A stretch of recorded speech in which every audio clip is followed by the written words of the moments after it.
previously I reported that Regine's uncle had some choice words for Arman. But I told you this nigga wasn't for you. This nigga like red bones.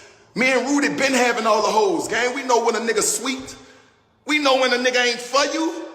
I'm your uncle. I'm in the streets. So now, responding to that comment that he made about Arman liking red bones, someone states, if I'm not mistaken, Arman has shown all 3 relationships, which 2 were black women, none mixed, and 1 non-black. Am I tripping? People really be in these comments, take and believe every assumption's made. So dark skin / brown are beautiful enough to be loved? I think she meant to write aren't beautiful enough to be loved. Arman responds with, man, these people can't find a flaw, so they get to saying he don't like black women cause my BM Mexican. Stop it. All my girlfriends was black except for my baby mama. I don't know where people got that he didn't like black women. He did state here all of his girlfriends were black. I did hear Casey say he liked red bones. I thought red bones were light-skinned black women, but I could be wrong here. But either way, Arman is stating that he has love for all different types of women. Arman then states, when that time come, I'll see how everybody feel in person. Hopefully it's the same way so we can fix any problems. But let's move on to this next topic with Clarence and Chris. Now there's some exposing going on both sides now. Now allegedly Chris's former roommate is being claimed to be a guy that he was dealing with. People are stating that this was his ex-boyfriend. Now, his roommate made a video a few months ago, and people are claiming that some of the things that he's saying is very suspicious, making it seem like that they were in a relationship. And one thing, I'm gonna make it clear. Chris Sales, you are up. Straight up. That hand tattoo you got, I paid for it. That chair you sitting in, I paid for it. That TV you watching movies on, I paid for it. That headset you wearing, I paid for it.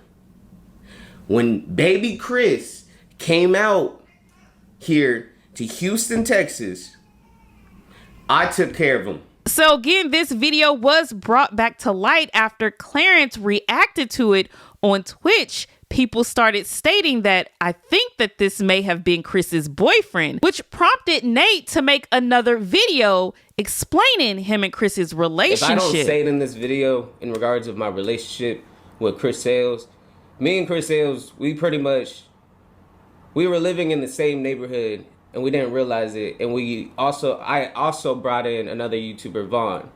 If you guys don't know who Vaughn is like associated with the channel M and Vaughn, which he then flipped, and then now he's ghost, disappeared. I don't know what he's doing. Probably quit, probably.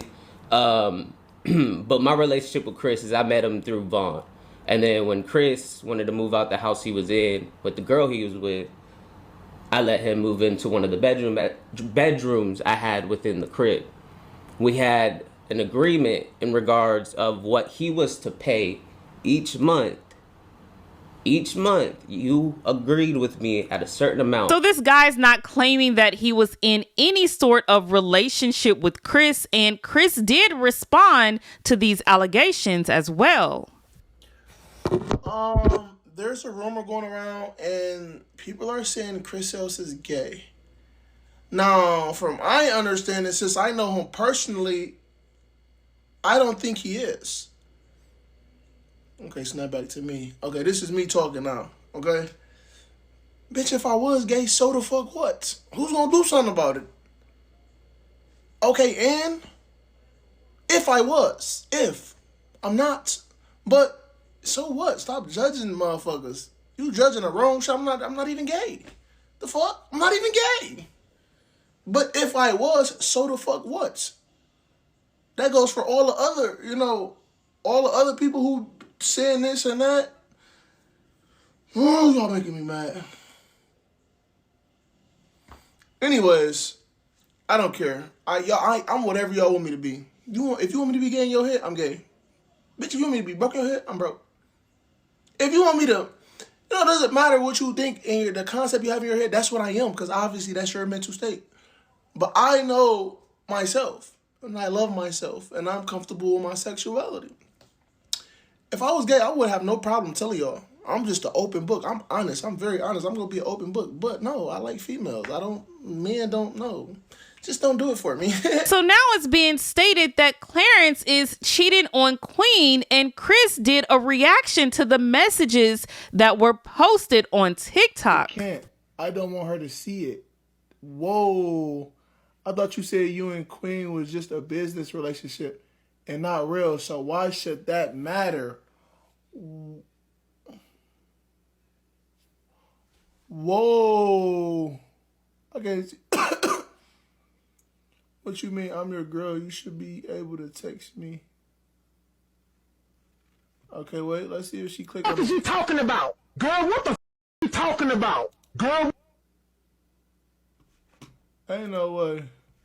So now you guys heard Chris read those messages out. Now she allegedly showed proof by clicking on the messages showing that it came from Clarence's page. Then she also put up Cash App receipts showing that Clarence sent her about $6,000. Then she wrote the caption, "Somebody tell him to send the Cash App so I can get rid of his baby," insinuating that she's pregnant. So no, Clarence hasn't officially spoke out on anything, but he did repost a video on TikTok claiming that it's so easy to fake messages and click on the person's page. She shows here her faking these messages between her and Clarence and then clicking on his page. Again, you guys can see Clarence reposted that, basically stating that all this is cap. So you guys leave your opinions down below, but me personally, I'm not believing any of this. I'm not believing that Chris was actually dating this guy, and I'm not believing that Clarence was cheating on Queen with this person who has posted these messages on TikTok. But you guys leave your opinions below, but at this point, I feel like that their supporters are just out to ruin the other's image. And to add insult to injury, Janae, Chris and Queen's former manager, is still speaking out about the situation. She went live on TikTok and had more to say about this alleged breakup between Chris and Queen and how Queen left in the middle of contract everything. Was bad, and I was trying to scam them and all that other stuff. Ironically, the contract that Queen signed, that was a bad contract because it renewed every 4 years. I didn't know no better. That was a bad contract, but where is Lee? It's like she disappeared. From what what's the other one said? What's the other, Mod the God or something like that? He said that she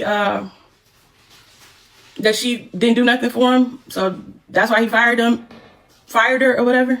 And Clarence wanted Lee gone. I don't know. Clarence told Queen to fire. I don't know what happened to Lee, but I will tell you a story about Lee. Now, mind you, this is during a transition of Chris and not Chris. What's her name? Queen and Clarence, like, you know, really linking up. This is when she's going. Matter of fact, she was in New York when I talked to Lee. So Medicine had dropped. Medicine is, you know, like, it's still like it's doing good on social media. It had to be like 2 or 3 days they had dropped. And it was somebody that had uploaded Medicine and was eating. Like, oh my God, the views was insane. Yeah, I talked to Lee. And so Medicine was like just not picking up. And while it was picking up or whatever, she was in New York.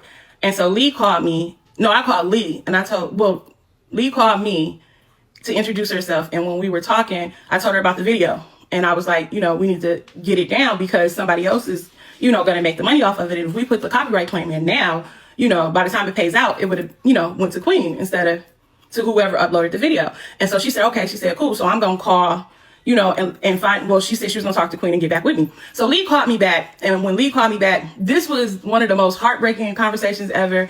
And my feelings was hurt. But when I say Lee was a sweetheart, she was a sweetheart. My feelings was hurt because when she called me back, because I had told her, I said, well, tell Queen to give you the login stuff so that way I can go ahead and I can do the copyright claim, or I can tell you how to do it. And she was like, Lee was like, yeah, she was like, because I want you to handle her YouTube and I handle her music. And then Lee was telling me how, you know, experienced she was. She was an accountant by, you know, profession. She was real close with Yandy from Love and Hip Hop. And she was like, you know, she can get Queen on Love and Hip Hop easily, all this stuff or whatever. And I was like, oh, that's dope. So when Lee called me back, she was like, yeah, Queen said no, she doesn't want to give you her login credentials. And my feelings was hurt. My feelings was hurt. And Lee sounded hurt. And she was like, I was like, and I think I told Lee, I said, my feelings hurt. And she said, don't be, you know, she was like, you know, I'm going to talk to her and see what's, I said, no, you don't have to talk to her. It's fine. And Lee was like, I am so sorry. She was like, I don't know. And I said, it's okay, you know, or whatever. And that was the last time I talked to, last time I talked to Queen was when she left my house going to New York and left. I think we kept CJ for that weekend and she left the truck. Or was CJ with Chris? I can't remember, but the last time I saw Queen, she was leaving my house. I hadn't seen her again after that. And yeah. And I talked to Clarence because we was on a call and he needed help with something on his channel. And I was telling him what he could do. I don't remember what it was, but I was telling him what he can do. And I just remember the one sentence Clarence said, and I thought it was real, special or whatever. He was like, she real smart. She really know her stuff. And that was the first and last time I talked to Clarence. He says, why you wait now to say, why did I wait until now? That's a good question. If you notice that whenever I did say something, it was always about that other group. And the reason why I never said nothing about this group is because of the two reasons. One, they didn't say nothing about me publicly. So it was like, why even bring them up? And then two, y'all gonna hate this, but off of the short of Chris, throughout the years, when none of them would talk to me except for when me and Damien and Bianca made up, other than that, nobody else would talk to me. Nobody else would check on me. Like when they were saying I was over the tea room, all Tiashe, he texted me and was like, are you okay? First he asked me, he said, is it true? And then he texted me and said, are you okay? But he kept a relationship and he just was never, Chris was good to me during my time of doing this stuff. When we was at their house or whatever, Chris was the one that was willing to work with the smaller channels when nobody else would work with him. Chris was willing to drop content on their channel when nobody else would do it. Chris was bringing strangers into the house on a regular basis. He would be just randomly somewhere and a group of people. I remember one time I came over to their house. It was like a group of young boys or whatever because they had a bike. I know they had a bike. A bike. What do y'all call it? Motorcycle. He had a bike and he was showing Chris in the garage and stuff. And so when I came in, everybody was in there. The people had brought food. Everybody was eating. I was like, who are these people? And they was like, we don't know. He just met them at the store. That's the type of person dude was. Now, if he was Ike Turner at night, I don't know. There was no evidence. There was nothing that I saw of that, but he could have been.